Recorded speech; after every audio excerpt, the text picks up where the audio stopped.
tarbiyyar da aka ba su. Da farko sunana Tega, harkata shi ne sai da siyarwar miyagun kwayoyi.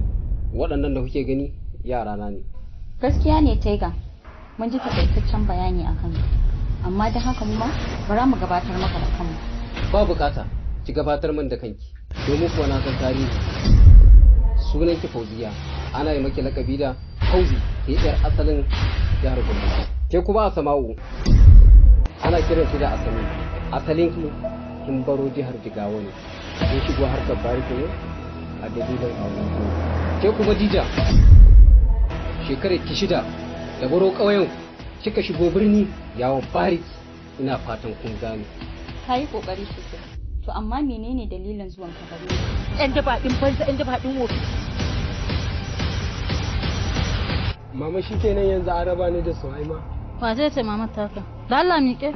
Mama a taimaka min, ba zan iya rayuwa idan babu Suhaima ba. Yaron baba ga kuɗi ga mata. Yayi abokina.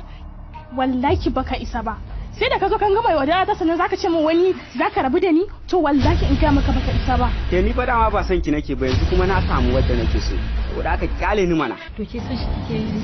Kai kudin ka kake so? Eh ina ruwa na da ku suwaye, kudi na nake so. Ko ba shi kudin shi.